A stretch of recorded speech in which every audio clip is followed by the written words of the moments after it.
ನಮ್ಮ ಮಜಲ್ಮಾರ್ ಉಮಾಮಹೇಶ್ವರ ದೇವಸ್ಥಾನವು ಸುಮಾರು 600 ವರ್ಷಗಳ ಇತಿಹಾಸ ಇದೆ ಎಂಬಂಥ ಒಂದು ವಿಚಾರ ಎಲ್ರಿಗೂ ತಿಳಿದ ವಿಚಾರ. ಈ ಹಿಂದೆ ಪ್ರಾಚ್ಯ ಸಂಶೋಧಕರಾದಂಥ ಉಮಾನಾಥ ಶೆಣೈಯವರು ಒಮ್ಮೆ ಭೇಟಿ ಕೊಟ್ಟಿದ್ದರು. ಆ ಸಂದರ್ಭದಲ್ಲಿ ಇಲ್ಲಿಯ ಕೆಲವು ದಾಖಲೆಗಳನ್ನು ನೋಡುವಂಥ ಸಂದರ್ಭದಲ್ಲಿ ಅದು 600 ವರ್ಷಗಳ ಇತಿಹಾಸ ಇದೆ ಎಂಬ ಒಂದು ಮಾಹಿತಿಯನ್ನು ಅವರು ಕೊಟ್ಟಿರ್ತಾರೆ. ನಮ್ಮ ಉಮಾಮಹೇಶ್ವರ ದೇವಸ್ಥಾನವು ಸುಮಾರು 22 ವರ್ಷಗಳ ಹಿಂದೆ ಈ ಒಂದು ಗುಡ್ಡ ಪ್ರದೇಶದಲ್ಲಿ ಇತ್ತು.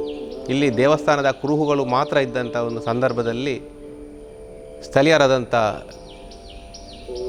ಕೃಷ್ಣತಂತ್ರಿ, ಅದೇ ರೀತಿ ರವಿ ಭಟ್ ಇವರ ನೇತೃತ್ವದಲ್ಲಿ ಇಲ್ಲಿಯ ಒಂದು ಅವಶೇಷಗಳನ್ನು ಕಂಡು ದೇವಸ್ಥಾನವನ್ನು ಮಾಡುವಂಥ ಒಂದು ವಿಚಾರವನ್ನು ಗ್ರಾಮಸ್ಥರ ಮುಂದಿಟ್ಟರು.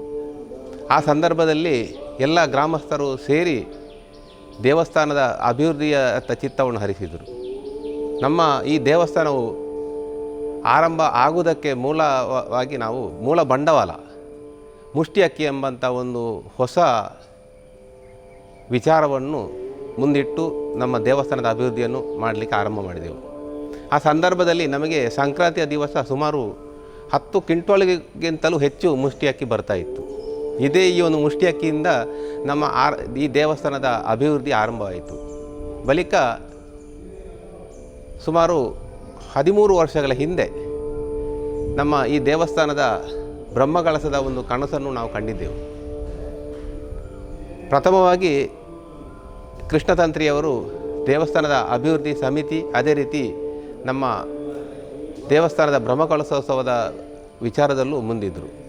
ತದನಂತರ ಜಯರಾಮ ಕೆದ್ಲ ಇವರ ನೇತೃತ್ವದಲ್ಲಿ ದೇವಸ್ಥಾನದ ಅಭಿವೃದ್ಧಿ ಮುಂದೆ ಸಾಗ್ತಾ ಹೋಯಿತು. ಸುಮಾರು 13 ವರ್ಷಗಳ ಹಿಂದೆ ಆ ಸಮಯದಲ್ಲಿ ಸುಮಾರು 60ರಿಂದ 70 ಲಕ್ಷ ಅಂದಾಜು ವೆಚ್ಚದಲ್ಲಿ ನಾವು ದೇವಸ್ಥಾನದ ಜೀರ್ಣೋದ್ಧಾರವನ್ನು ಮಾಡಿ ಬ್ರಹ್ಮಕಲಶವನ್ನು ಕೂಡ ಮಾಡಿರ್ತೇವೆ. ಕಳೆದ ವರ್ಷ ಅಂದರೆ 2023ರಲ್ಲಿ 2ನೇ ಬಾರಿ ಬ್ರಹ್ಮಕಲಶ ಮಾಡುವಂಥ ಒಂದು ಚಿಂತನೆಯಲ್ಲಿ ನಾವು ಆ ಬ್ರಹ್ಮಕಲಶವನ್ನು ಕೂಡ ಮಾಡಿದ್ದೇವೆ. ಇದರ ನೇತೃತ್ವವನ್ನು ಕೂಡ ನಮ್ಮ ಗ್ರಾಮಸ್ಥರಾದಂಥ ಜಯರಾಮ ಕೆದ್ಲ ಇವರು ನೇತೃತ್ವ ವಹಿಸಿದರು. ಅತಿ ವಿಜೃಂಭಣೆಯಿಂದ ಇಡೀ ಪುತ್ತೂರು ತಾಲೂಕಿನಲ್ಲಿ ಒಂದು ವಿಶಿಷ್ಟ ರೀತಿಯಲ್ಲಿ ನಮ್ಮ ಉಮಾಮಹೇಶ್ವರ ದೇವಸ್ಥಾನದ ಬ್ರಹ್ಮಕಲಶ ನಡೆಯಿತು. ಇದಕ್ಕೆ ಊರವರ ಹಾಗೂ ಪರವೂರವರ ಎಲ್ಲ ಸಹಕಾರ ಇತ್ತು. ಅಲ್ಲದೆ ನಮ್ಮ ಈ ದೇವಸ್ಥಾನದ ಆಡಳಿತವನ್ನು ಉಮಾಮಹೇಶ್ವರ ಸೇವಾ ಟ್ರಸ್ಟ್ ಎಂಬಂಥ ಒಂದು ಟ್ರಸ್ಟನ್ನು ರಚಿಸಿ ನಡೆಸಿಕೊಂಡು ಬರ್ತಾ ಇದ್ದೇವೆ. ಪಾರದರ್ಶಕವಾದ ಆಡಳಿತ, ಅದೇ ರೀತಿ ಜನರ ಸಹಕಾರದಿಂದಾಗಿ ಈ ದೇವಸ್ಥಾನ ಇಷ್ಟೊಂದು ಅಭಿವೃದ್ಧಿ ಕಾಣಲಿಕ್ಕೆ ಮೂಲ ಕಾರಣ ಅಂತ ಹೇಳಲಿಕ್ಕೆ ನಾನು ಇಚ್ಛೆ ಪಡ್ತಾ ಇದ್ದೇನೆ. ಇಲ್ಲಿಯ ಒಂದು ವಿಶೇಷತೆ ಎಂದರೆ ಸ್ವಯಂವರ ಪೂಜೆ. ಈ ದೇವಸ್ಥಾನದಲ್ಲಿ ಸ್ವಯಂವರ ಪೂಜೆ ಅತಿ ವಿಶಿಷ್ಟವಾದಂಥ ಒಂದು ಪೂಜಾ ವಿಧಿಯಾಗಿದೆ. ಇದು ಬಹುಶಃ ನಮ್ಮ ಇಡೀ ದಕ್ಷಿಣ ಕನ್ನಡದಲ್ಲಿ ಉಮಾಮಹೇಶ್ವರ ಇರುವಂಥ ಒಂದು ದೇವಸ್ಥಾನ ಅಂದರೆ ಇದು ಮಜಲ್ಮಾರ್ ದೇವಸ್ಥಾನ ಅಂತ ಹೇಳಲಿಕ್ಕೆ ನಾನು ಇಚ್ಛೆ ಪಡ್ತಾ ಇದ್ದೇನೆ. ಯಾಕೆಂದರೆ ಎಲ್ಲ ಕಡೆಯಿಂದಲೂ ಈ ಒಂದು ಸ್ವಯಂವರ ಪೂಜೆಗೆ ಬೇಕಾಗಿ ಈ ದೇವಸ್ಥಾನಕ್ಕೆ ಭೇಟಿ ಕೊಟ್ಟು ಇಲ್ಲಿ ಅರ್ಚಕರಿಂದ ಪೂಜೆಯನ್ನು ಮಾಡಿಸ್ತಾ ಇದ್ದಾರೆ. ಅದರ ಫಲವನ್ನು ಸಹ ಆ ಭಕ್ತರು ಅನುಭವಿಸಿದ್ದಾರೆ. ಅಲ್ಲದೆ ನಮ್ಮಲ್ಲಿ ವಿಶಿಷ್ಟವಾದಂಥ ಕೆಲವು ಸ್ವಯಂವರ ಪೂಜೆ ಇರ್ಬೋದು, ಅಥವಾ ವರಮಹಾಲಕ್ಷ್ಮಿ ಪೂಜೆ ಇರ್ಬೋದು, ಅಥವಾ ನಾಗತಂಬೆಲ ಇನ್ನಿತರ ದೇವತಾ ಕೆಲಸ ಕಾರ್ಯಗಳು ಇಲ್ಲಿ ನಡೀತಾ ಇದೆ.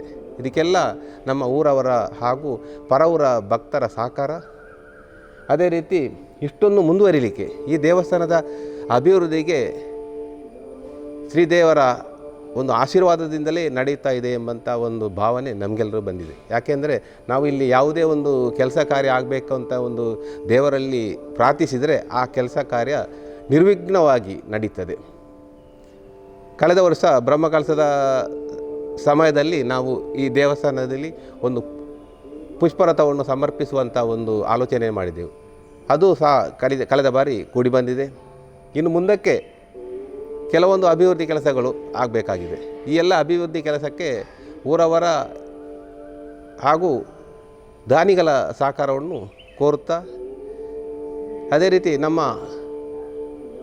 ಈ ಟಿ ವಿಯವರು ಪುತ್ತೂರು ನ್ಯೂಸ್ನವರು ದೇವಸ್ಥಾನಗಳ ಪರಿಚಯವನ್ನು ಕೊಡುವಂಥ ಒಂದು ಆಲೋಚನೆಯಲ್ಲಿ ಎಲ್ಲ ದೇವಸ್ಥಾನಗಳಿಗೆ ತಾವು ಭೇಟಿ ಕೊಟ್ಟು ಇಲ್ಲಿಯ ಅಭಿವೃದ್ಧಿ ಕೆಲಸ ಆಗಿರ್ಬೋದು, ದೇವಸ್ಥಾನದ ಕೆಲಸ ಕಾರ್ಯಗಳಾಗಿರ್ಬೋದು ಎಲ್ಲವನ್ನು ತಾವು ತಿಳಿಸುವಂಥ ಒಂದು ವಿಚಾರದಲ್ಲಿದ್ದೀರಿ. ನಿಮಗೆ ನಮ್ಮ ಆಡಳಿತ ಕಮಿಟಿಯ ವತಿಯಿಂದ ಹಾರ್ದಿಕವಾದ ಒಂದು ಅಭಿನಂದನೆಯನ್ನು ಸಲ್ಲಿಸ್ತಾ ಇದ್ದೇವೆ. ಹಿಂದುತ್ವವನ್ನು ಇಡೀ ನಮ್ಮ ಕರ್ನಾಟಕದಲ್ಲಿ ಒಂದು ಪ್ರಚಾರ ಮಾಡುವಂಥ ವಿಷಯದಲ್ಲಿ ನಮ್ಮ ಪುತ್ತೂರು ನ್ಯೂಸ್ನವರು ಪ್ರಥಮವಾಗಿದ್ದಾರೆ. ಇಂತಹ ಒಂದು ಕೆಲಸ ಮುಂದಕ್ಕೂ ನಡೀಲಿ, ದೇವಸ್ಥಾನಗಳು ಅಭಿವೃದ್ಧಿಯಾಗಲಿ, ಭಕ್ತರ ಶ್ರೇಯಸ್ಸು ಅಭಿವೃದ್ಧಿ ಎಲ್ಲ ಆಗಲಿ ಅಂತ ಈ ಸಂದರ್ಭದಲ್ಲಿ ನಾನು ಹೇಳ್ತಾ ಇದ್ದೇನೆ.